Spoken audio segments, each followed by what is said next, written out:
There's never a quiet day at Ibrox, and as the transfer window nears its end, Rangers are right back in the thick of it, plotting one more major move that could reshape the squad before the deadline slams shut. It's been a turbulent start of the season, no doubt about it, and Russell Martin knows better than anyone that he doesn't just need results. He needs identity, cohesion, and a dressing room that reflects the way he wants his team to play. With negotiations moving quickly behind the scenes, the club is now on the verge of finalizing a deal that could have a major say in the shape of Rangers' backline moving forward. This summer has already been relentless. The transfer activity has barely stopped for breath. And if you've been following it closely, you'll know there's been movement in every direction. Signings, exits, whispers of discontent, hopes of resurgence. That's life at Rangers. But this next deal, involving a defender whose name's been floating around the edges of the squad, looks to be the next domino to fall. While it's not the headline-grabbing signing that sets social media on fire, it's the kind of move that makes a big difference to how the squad functions week to week and how Martin finds balance between performance and budget. Now, before we go deeper into this defender situation, let's rewind to Tuesday night because that match at Ibrox told us a lot more than just what the scoreboard said. Rangers welcomed Club Brugge in a night that was meant to be a step towards Champions League qualification. The crowd, the anthem, the atmosphere, it had all the makings of a massive European night. And then, as quickly as the energy built, it collapsed. 3 goals conceded inside 20 minutes. That's not just a bad start. It's a crisis of confidence unfolding live on the pitch. You could feel the mood shift almost immediately. The fans, who had come with hope and a bit of European expectation, were left stunned. And it wasn't just the result that stung. It was the way the team folded so early, the lack of organization, the hesitation, and the seeming inability to respond. Losing to Brugge in isolation isn't a shock, their strong side. But conceding 3 inside 20 and barely laying a glove on them in that first half, that's where the fury comes from. That's what had Ibrox shaking, not with joy, but with frustration. Russell Martin, of all people, shouldn't be surprised. He knows the standards here. He's been around the block in Scottish football, and he's seen what happens when Rangers underperform. This isn't a club where you get time to settle. Every match is a test. Every defeat is a referendum. For new arrivals like Max Aarons, this environment can hit hard and fast. You land in Glasgow, you train, you pull on a shirt, and suddenly it's sink or swim. There's no easing in, no grace period. And Aaron said it himself after the match. You can feel the pressure. You can feel the weight of expectation, not just from the current season, but from the emotional baggage of seasons past. The fans are tired of rebuilds. They're tired of being told to be patient. They want to see something now, something real. And while Aarons was clear that this group is still building, that they've only played 7 games and they need time to grow, he also acknowledged that the onus is on the players to give the supporters something to believe in, something to rally around. You could tell from the way he spoke, he's not just spouting media lines. He wants it. He wants Champions League football. He wants this squad to come together and push through. But belief has to translate into performance. Especially in a 2-legged European tie, you don't get time to figure it out. You either show up or you get shown up. Rangers were given a lifeline with Danilo's goal, pulling it back to 3-1. It's not ideal, not even close. But it's something. It gives the second leg at least a flicker of hope. And sometimes, that flicker is all you need. Now, let's talk about the deal that's quietly moving behind the scenes. A potential outgoing that's been brewing for some time. Ben Davies, who once looked like a long-term piece in the Rangers' backline, is now on the verge of leaving Ibrox again, this time for a season-long loan to Oxford United. And if you've been watching closely, this one's been coming. He's been out of the picture for months. Not a single competitive minute this season.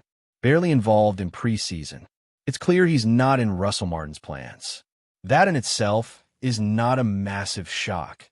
Managers have their preferences, and every new boss wants to shape the team their way. But what makes this situation interesting is the bigger implications. Davies isn't just another fringe player. He's 30 years old, he's experienced, and he's on decent wages. Last season, on loan at Birmingham City, he played 44 times and help them earn promotion back to the championship. That kind of consistency doesn't go unnoticed. But even that strong season down south hasn't been enough to reinsert him into the plans at Ibrox. Instead, the club is now looking to move him out again, and this time, the deal looks like it's got more long-term weight. Oxford United are ready to take him on loan for the season, and there's a strong sense this could lead to a permanent switch. The timing is crucial. Davies is in the final year of his contract, and if Rangers don't move now, they risk losing him for nothing next summer. That's not good business, especially for a club trying to manage finances carefully while still building a competitive squad. The wage situation alone explains a lot. Between Davies and Matondo, reports suggest the club is shelling out over £55,000 per week. That's nearly £3 million annually. For players who aren't contributing on the pitch, that's an unsustainable strain on the budget.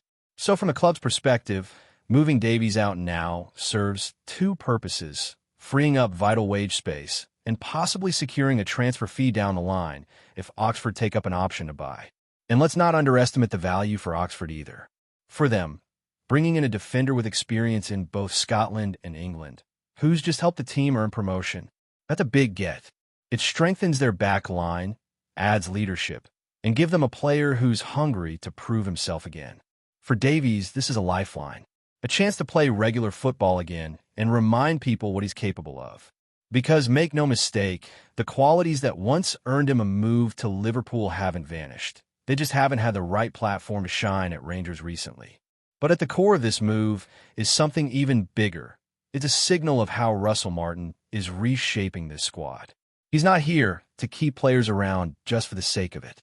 If you're not in his system, if you're not part of the long-term vision, the door is open. It's a bold approach, but one that feels necessary given the inconsistency that's plagued Rangers in recent years. The constant turnover, the half-built projects, the managerial changes. It's created a culture where very few players feel truly settled. Martin wants to change that. He wants a squad that fits his ideas and can execute under pressure. And that pressure? It's not going away. Every loss, especially in Europe, adds more fuel to the fire. The expectations at Ibrox aren't just high, they're unforgiving. The fan base is one of the most passionate in the world, but also one of the most demanding.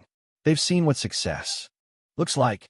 They've lived the highs of title wins, cup runs, and epic European nights. They won't accept mediocrity, and they won't wait forever for a team to come good. That's why every move in this transfer window matters. Whether it's a flashy signing or a quiet exit like Davies, it all adds up. It all shapes what this squad looks like when a window shuts and the real business begins. Because once the deadline passes, there are no more excuses, no more tweaks, no more work in progress. It's full focus on the pitch and full accountability for the results that follow. And as for the second leg against Brugge, it's going to take everything. Not just tactics and talent, but heart, grit, and belief. The kind of performance that silences the doubters and brings the fans back on side. Because right now, this team doesn't just need to win. They need to convince. So as the dust settles on what was a bruising night at Ibrox, and with the second leg looming, all eyes turn not just to the pitch, but to the decisions being made behind the scenes. There's a real sense now that these final days of the transfer window could make or break Russell Martin's first Real run at this job. He's come in with a vision, yes, but visions don't buy you time. Results do. Performances do. And right now, Rangers sit on a knife edge. When you strip it back, the current situation isn't about one match or one transfer. It's about a club trying to find stability after years of swinging from one direction to the other. Managers in and out, players coming and going, systems built halfway and then scrapped. It's chaos disguised as transition. That's what Martin walked into. And whether you rate him as a coach or not, the truth is that he's dealing with a club that's carrying a lot of emotional weight. Every bad pass, every soft goal, every missed chance, it's not just about that moment. It's tied to years of frustration and unfulfilled potential. And that's what made Tuesday night feel so heavy. It wasn't just a first-half collapse. It was a reminder that for all the new faces and tactical tweaks, Rangers still have a soft underbelly when things don't go their way. there's still that lack of resilience in key moments. That's what needs to change if this club wants to be taken seriously again on the European stage. Martin's not blind to that. You can see in his comments, his demeanor. He knows the scale of the job. And that's why this transfer business in the final days isn't just about plugging gaps. It's about defining who gets to be part of the next chapter and who doesn't. Take Ben Davies. His move to Oxford might look like a minor piece of business from the outside, but it tells you a lot about where this team is headed. Here's a player who had a strong season on loan, came back, and still couldn't convince the new boss that he was part of the plan. That's not personal. That's football.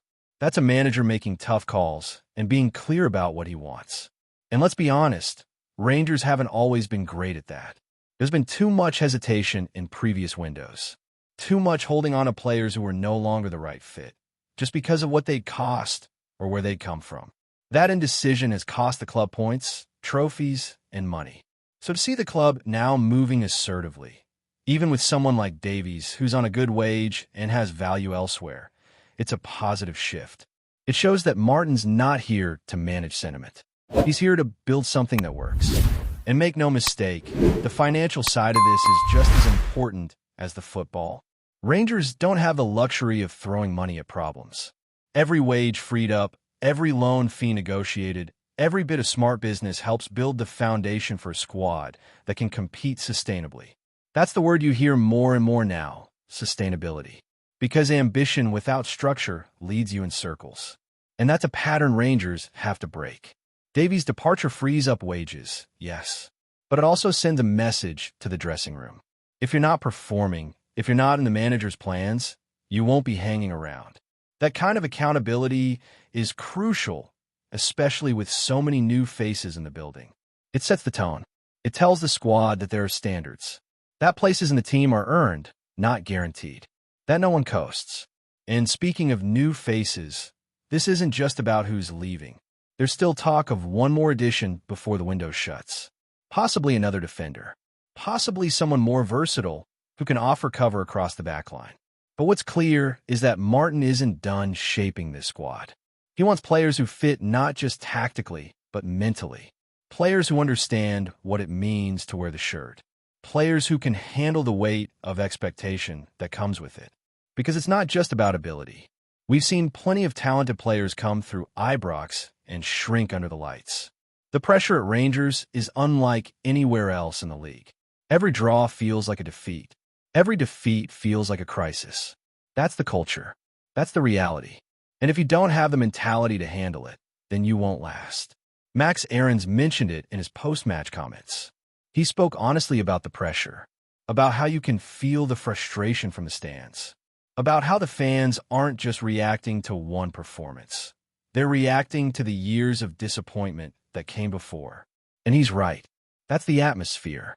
It's intense, it's unforgiving, but it's also what makes this club so special. When it clicks, when the team gives the fans something to believe in, there's no better place to be. But when it doesn't, it's a furnace. So how do you survive that? You lean into it. You stop pretending it's not there. You don't ask for patience. You earn it. And that's what this squad has to do now.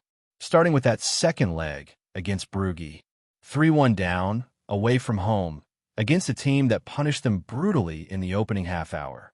It's not an ideal situation, but it's not impossible. The challenge is clear. Go there, put in a proper performance, and show that the fight is still there. Because if they don't, the fallout will be severe. Not just in terms of missing out on the Champions League, but in terms of belief, in terms of momentum, in terms of how this whole project is perceived moving forward. Players like Aarons, like Danilo, like the new arrivals, they didn't come here to play in meaningless matches. They came to compete at the highest level. And this is their first real test, not just of skill, but of character. The second half against Brugge did show some improvement. The team looked more organized, more aggressive. There was a bit of urgency that had been completely missing in the first 45. That's the version of Rangers that needs to show up next week. Not the hesitant, unsure side that collapsed early, but the one that pressed, that fought, that created chances and at least gave the fans something to get behind. And let's not forget, Brugge themselves came back from 2 goals down in the previous round. So the precedent is there. These ties can swing quickly, but only if you show up from the first minute. Only if you believe it's possible. Aaron said he wants to play Champions League football. So do the fans. So does every player in that dressing room. But wanting it isn't enough. You gotta earn it. And that starts with belief. Then comes execution.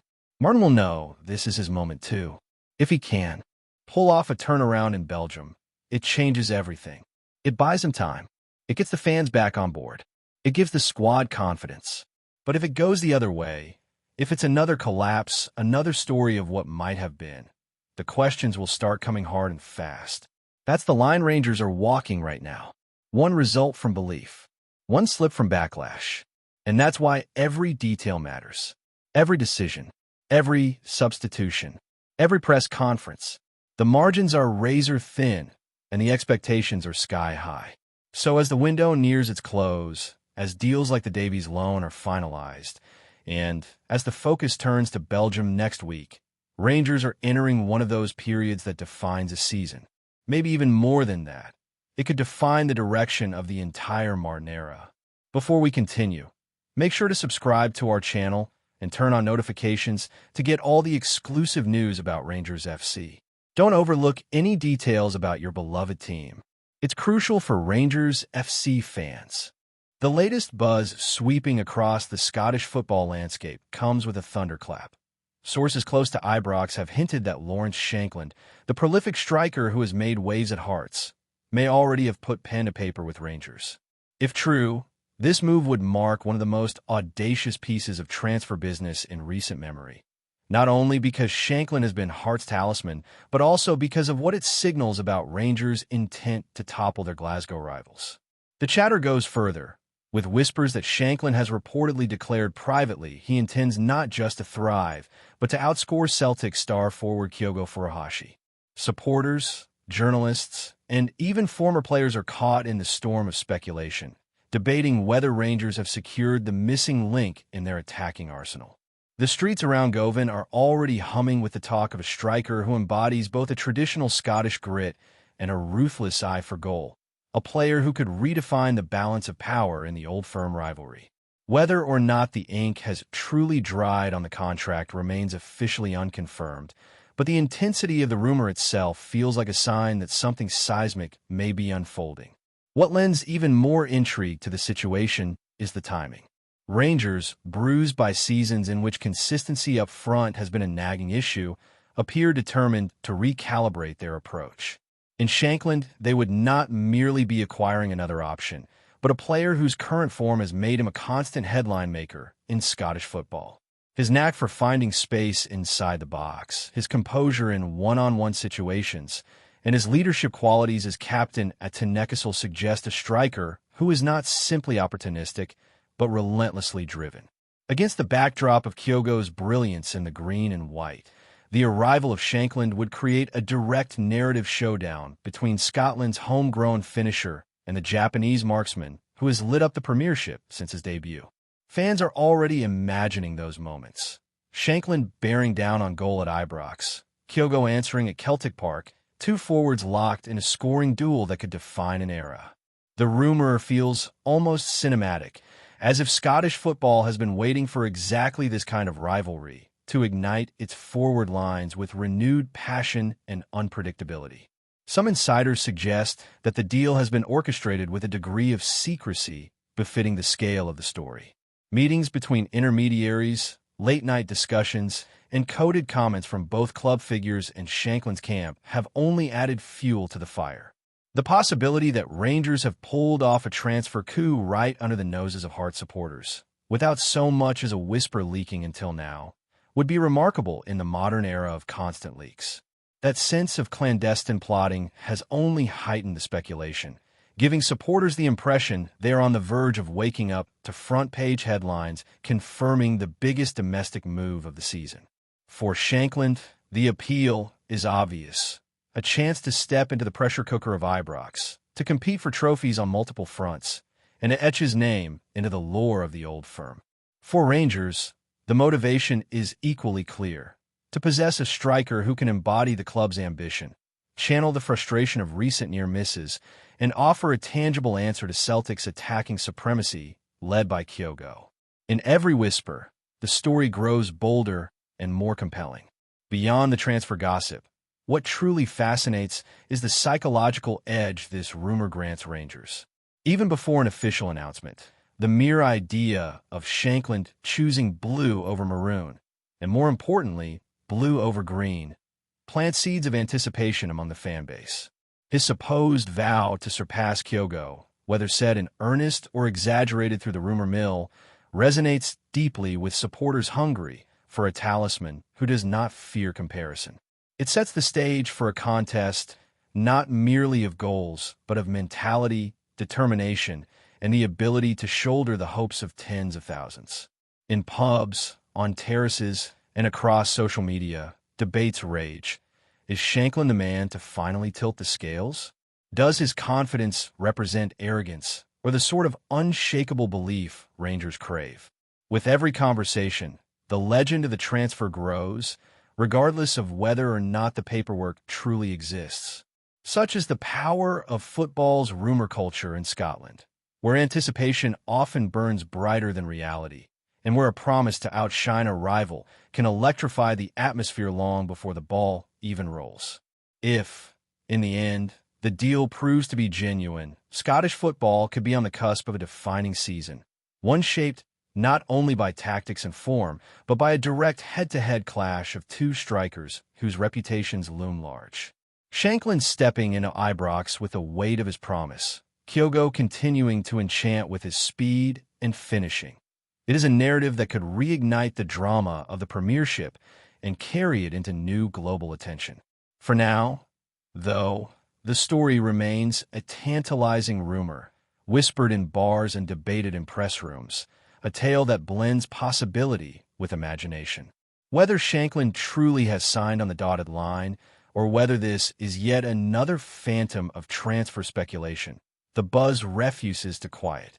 What is undeniable is the appetite for a rivalry that pits a Scottish striker against an imported superstar, both determined to define their club's fortunes.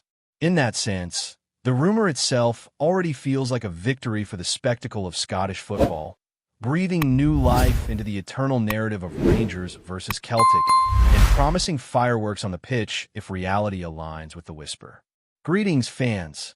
Make sure to hit that like button and subscribe to the channel, as it's greatly appreciated by Rangers FC. And don't forget to share your thoughts on the news in the comments section below. Until the next video, stay tuned.